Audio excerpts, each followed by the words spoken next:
ನಮಸ್ಕಾರ ವೀಕ್ಷಕರೇ, ನಾನು ರಾಕೇಶ್ ಆರುಂಡಿ. ಶಂಕರ್ ನಾಗ್ ಅವರ ಸಾವನ್ನು ನೆನೆಸ್ಕೊಂಡ್ರೆ ಕಹಳು ಕಿತ್ತು ಬರುತ್ತೆ. ಯಾಕೆಂದರೆ ಆ ಥರದ ಒಬ್ಬ ಅದ್ಭುತ ಕಲಾವಿದ ಕನ್ನಡ ಚಿತ್ರರಂಗದಲ್ಲಿ ಮತ್ತೆ ಹುಟ್ಟಿ ಬರಲಿಕ್ಕೆ ಸಾಧ್ಯವಿಲ್ಲ. ಅವರೊಬ್ಬರು ದೊಡ್ಡ ಆಸ್ತಿ. ಆದರೆ ಅವರು ಸಾಯುವ ಹಿಂದಿನ ದಿನ ಏನು ನಡೀತು ಅನ್ನೋದು, ನಂದಿ ಹಿಲ್ಸ್ನಲ್ಲಿ ಶೂಟಿಂಗ್ ಇತ್ತು. ಅದು ಕೂಡ ಜಯಂತಿಯವರ ತೊಡೆಯ ಮೇಲೆ ಸಾಯುವ ಸೀನ್. ದುರದೃಷ್ಟಕರ ನೋಡಿ, ವಿಧಿ ಮೊದಲೇ ಬರೆದಿದ್ದ ಅನಿಸುತ್ತೆ. ಹಾಗಾಗಿಯೇ ಈ ಥರದ ಸೀನ್ ಇಟ್ಟಿದ್ದನ್ನ ಅನಿಸ್ಬಿಡುತ್ತೆ. ನೆನೆಸ್ಕೊಂಡ್ರೆ ನೋವಾಗುತ್ತೆ ಕೂಡ.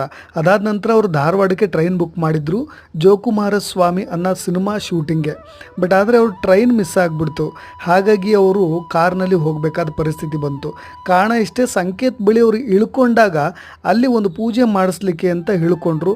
ಆ ಪೂಜೆ ಲೇಟ್ ಆಗಿದ್ದ ಕಾರಣ ಅವರು ಧಾರವಾಡಕ್ಕೆ ಟ್ರೈನಲ್ಲಿ ಹೋಗಲಿಕ್ಕೆ ಆಗಲಿಲ್ಲ. ಅವತ್ತಿನ ರಾತ್ರಿ ಕಾರ್ನಲ್ಲಿ ಹೋಗಬೇಕಾದ ಪರಿಸ್ಥಿತಿ ಬಂತು. ಮಲ್ಕೊಂಡವರು ಡ್ರೈವರ್ಗೂ ಕೂಡ ಹೇಳಿದ್ರಂತೆ, ಏನಾದರೂ ಎಚ್ಚರ ಆದರೆ ಹೇಳು, ನಾನು ಕಾರ್ ಓಡಿಸ್ತೀನಿ ಅಂತ. ವಿಧಿಯ ಆಟವೇ ಬೇರೆ.